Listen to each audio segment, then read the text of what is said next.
very good afternoon to our audiences watching NBS Live at 1. I am straight out of the main Dubai Expo. It is the Ugandan Pavilion, and for the first time, I think, in the history of this nation, we will notice a signing of a deal that will bring in jobs into the country, and that signing is going to be happening live on your cameras. And I do have the Minister in charge of the docket of finance.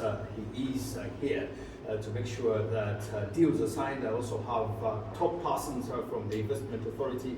The DG is here, members of the board are here.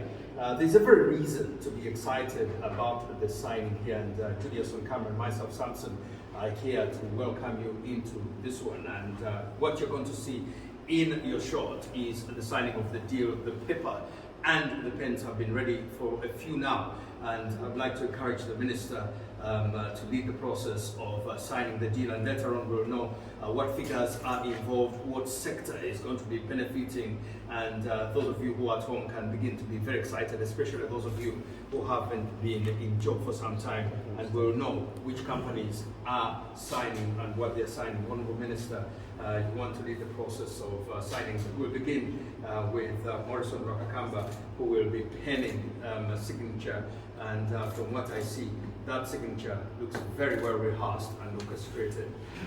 These things look very beautiful. He signs there, and then the investors are also signing, and the Minister, on behalf of the rest of us, the Ugandan government, will also put pen to paper document exchanging places. When the expo happens, what you do hope is that after the exhibitions, the people doing the work behind the scenes will get persons to get interested in the Republic of Uganda, known as the Pearl of Africa, for very good reason. We'll get those to do processes like this.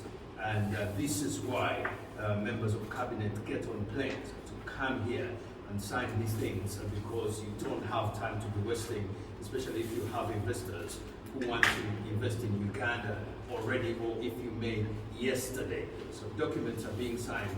Yes, it might be the same old paper, the same old ink, and same old pens, but when you hear the figures, you'll know that it is not true that those who have expensive pens sign the millions of dollars. The pens may be cheap, but the cost of the project is usually a very, very huge one. I'm looking at the Minister here penning his signature on the document, and we'll keep those shots away. I do know that some on Nasser Road are watching this, but these are the original ones. The Nasser Road ones are completely a very different matter here. It is the Ugandan Pavilion. Upstairs on top of that is where we are in the Dubai Expo 2020. If you're coming to this for the first time, it is named 2020 because it couldn't happen last year because of the pandemic. I'm not so sure I have to explain what the pandemic is. But now that it is held this year, branding and all, it still remains the Expo 2020, and Uganda is already beginning to cash in on deals. When we come to these ones, there are 192 nations, and everyone is competing for that very small group of persons, also known as investors. I'll ask Mr. Mkiza here to give us a brief of who exactly these are and what we're signing. Very welcome to the program. Thank you very much. The Honourable Minister, members of the board, and our dear investors.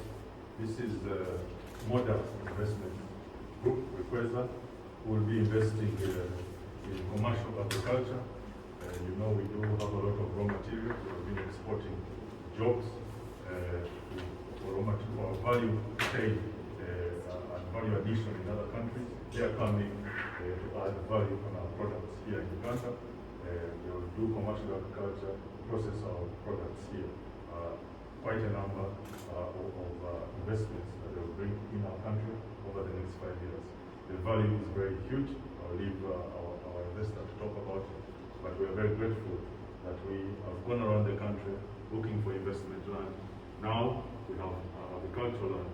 There is an investor ready to come in and process our products that we produce, add value to our products, create jobs in Uganda. Thank you very much. Now that I've been given leeway to speak to the investor, I will ask them to explain. Of all nations, I think the 90 those that I hear, what made them believe in investing in Uganda. But as we come to that, let's just allow a few moments of exchanging paperwork. It's good to see an investor receiving a signed document and see him beaming on his face. You can talk of excitement.